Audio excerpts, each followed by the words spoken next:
Muy bien, seguimos en Somos Debate. Vamos a cambiar de tema, ¿eh? Hablábamos de las tarifas públicas, del rol de la Defensoría.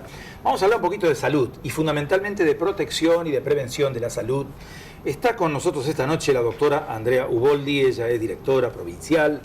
Y vamos a hablar de algo que ya está con nosotros, prácticamente está con nosotros, porque decíamos recién con la doctora, fuera de cámara, que estos cambios climáticos que se están dando, alternancia entre calor, lluvias, humedad, son el caldo ideal para la proliferación de los mosquitos que nos provocan tantos inconvenientes y que nos han traído, nos han tropicalizado, nos han llevado al dengue, al Zika, al chikungunya. Es así, doctora, ¿no? ¿Cómo le va? ¿Qué tal? Muy buenas noches, gracias por venir. No, por favor, al contrario.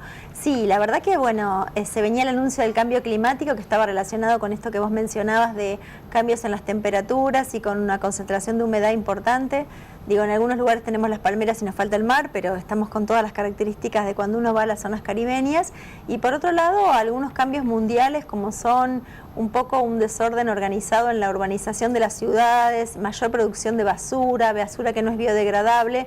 Todo esto va acompañando a que que se favorezcan las condiciones como para que determinadas enfermedades transmitidas por vectores, digo, tanto en el caso del dengue, Zika y chikungunya por mosquitos, como otros vectores, digo, roedores y demás, hacen que uno comience a tener cotidianeidad con algunas enfermedades que por ahí eran los que las estudiamos a lo mejor en la facultad, parecían de otros países, ¿no? Parecían de otros países y eran típicas de otro lado y nos acostumbramos a poder diagnosticarlas y tratarlas. Así que bueno, es lo que tenemos y es lo que va a venir para todos los veranos. El objetivo fundamental no es que no tengamos casos, porque es imposible no tener casos. El objetivo fundamental en salud pública es trabajar en mitigación, es decir, tener el menor número posible de casos, trabajar con calidad para que la gente sea adecuadamente asistida y atendida, tener menor complicaciones y, bueno, intentar no tener fallecidos. Ahí está el tema, ¿no? ¿En qué casos estas enfermedades producen fallecimientos, doctora? Sí. ¿Tiene que haber una negligencia muy grande del paciente? ¿Tiene que haber una negligencia grande de la familia? ¿O estas enfermedades decididamente son mortales sin advertirlo, sin darnos cuenta? Sí, en principio con respecto al dengue hay un cambio en cuanto a la lógica de la enfermedad. Fue una enfermedad que en el 2009, si ustedes se acuerdan, era dengue clásico y dengue hemorrágico. Como que el dengue que tenía hemorragias mataba y el dengue clásico era el buenito. La verdad que en el análisis a partir del 2009, con una revisión de la Organización Mundial de la Salud, se establece que el dengue puede tener gravedad desde el principio o puede ser leve desde el principio y que la clave está en poder categorizar adecuadamente al paciente. Esto es, hay pacientes que pueden tener factores de riesgo y esto está relacionado con, no es lo mismo un dengue en una embarazada y en una persona de 60, 70 años o una persona que tiene ya patología renal previa o problemas de salud previos. Y por otro lado, que al examen físico, cuando uno lo revisa a la persona, tiene que poder establecer, ¿está apto para irse a su casa o debe quedarse con nosotros un poco? Y esto cambió muchísimo la evolución y la gravedad del dengue en cuanto a decir, bueno, la persona está lúcida, está hidratada, no tiene un hígado grande, no tiene trastornos importantes que me parecen, entiende la consigna, no vive solo, porque digo, más allá de todo lo que corresponde al examen físico, el acceso al sistema de salud es lo que cambia la posibilidad de que la persona pueda o no pueda tener una evolución diferente. Digo, si yo vivo alejado y no puedo llegar a un centro de salud, no me puedo comunicar con nadie me va a ir a visitar, también es un factor de riesgo para dejarlo en observación hasta que entienda la consigna de tomar líquido y hidratarse adecuadamente. Claro, cuando hablamos de dengue o cuando hablamos de Zika o chikungunya, tenemos que entender que no hay riesgo en el contacto paciente-paciente, tiene que estar el mosquito en el medio. Bueno, ahí tenemos, o esto ha cambiado también. Y tenemos un poquito de cortocircuito con Zika. La verdad que la nueva aparición de Zika en el escenario, con las nuevas investigaciones, es una enfermedad también transmitida por el mismo mosquito que es el Aedes, es un virus, el virus de Zika, y en este caso particular está la posibilidad de transmisión persona a persona, básicamente porque se lo ha encontrado en aislamiento de semen, y por lo tanto hay una fuerte recomendación con respecto a mujeres embarazadas a viajar a lugares donde está este virus, y también la abstinencia o la utilización de preservativos en las relaciones sexuales de mujeres o de hombres que regresan de lugares donde este virus está circulando, básicamente por su perpetuación en el líquido seminal y que probablemente pueda desarrollar una mujer que no ha estado en área endémica en contacto por una relación sexual con un hombre que sí lo ha estado, la posibilidad de adquirir la infección. Y básicamente en Zika Zika, esta fuerte recomendación del cuidado en el embarazo está dada con las evidencias en Brasil y sobre todo en República Dominicana de malformaciones en los bebés. Entonces ahí sí uno tiene que tomar otros recaudos aparte del uso de repelente. Doctora, para identificar un poquito, porque evidentemente se trata de 3 variantes, yo diría que hay que detectar a tiempo, que hay que detectar rápidamente.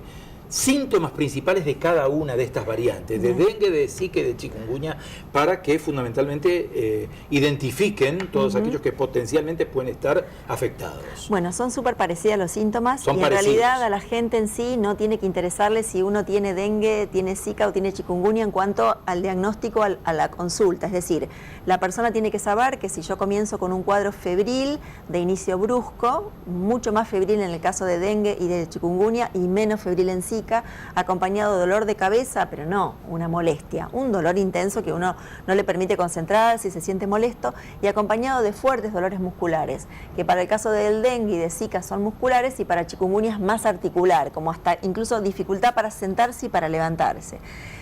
Con estas características uno debe consultar y siempre insistimos muchísimo que el dato epidemiológico, es decir, saber dónde estuve, si fui por viajes o si fui por trabajo o si vine de algún determinado lugar, ayuda muchísimo a poder decir que fiebre, cefalea y dolores musculares pueden estar relacionados con esta enfermedad, con estas 3 enfermedades, o bien que si la persona no viajó a ningún lado, tengo que encauzarme en pensar que quizá tiene una angina o quizá tiene otro cuadro de sinusal o rinitis, porque la verdad que estos 3 síntomas son comunes a otros. Entonces, siempre el dato epidemiológico de dónde estuve, qué tipo de trabajo realizo, si soy camionero y a lo mejor no registro que viajo por la 34 y voy y vuelvo, que digamos es un vínculo importante, o cruzo fronteras porque voy a Paraguay, o porque hago, como hemos encontrado en muchos de los brotes, compras a lo mejor en Paraguay para vender, a lo mejor en alguna localidad de Santa Fe, ayudan siempre al diagnóstico.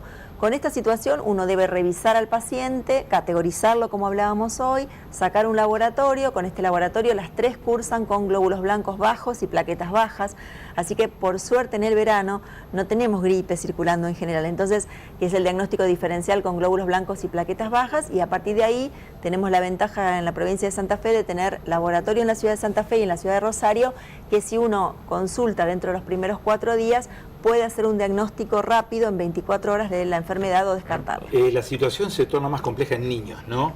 Porque normalmente el niño no expresa con claridad cuáles son estos síntomas que usted menciona, doctora, ¿no? Sí, nosotros tenemos una experiencia diferente al resto de los países que tienen historia en dengue, como puede ser, digamos, lo que corresponde a Oriente y, digamos, Malasia y otros países, donde en ellos el impacto en niños es muy grande.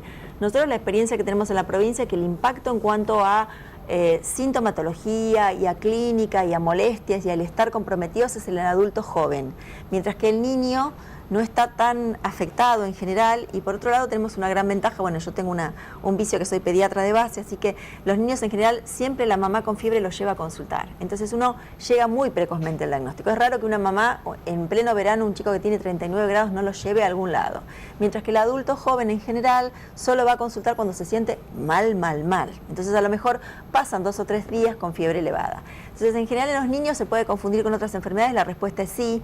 La experiencia que tenemos en la provincia basta por los brotes que hemos tenido en Ercilia, en Román y últimamente este año en Crespo y demás, han sido que los niños no se han afectado tan importantemente como para decir no pueden jugar. Un niño hasta con 39 grados y con dengue lo veíamos corriendo y su mamá con dengue acostada en la cama, o sea que esto es diferente el perfil.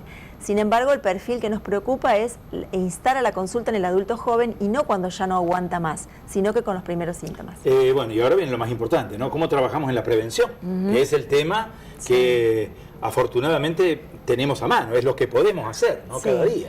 Sí, 2 ejes, uno lo puede dividir por 3 ejes. El primero es aprender a diagnosticar estas enfermedades y a pensarlas, y esto, para que la gente entienda, es muy difícil que si yo no vi una enfermedad la piense, y esto es para el equipo de salud. Entonces hay que trabajar mucho en capacitaciones año a año y reforzar las capacitaciones de cuándo pienso en esta enfermedad, qué le pido al paciente y cómo hago el diagnóstico y qué recomendaciones les doy.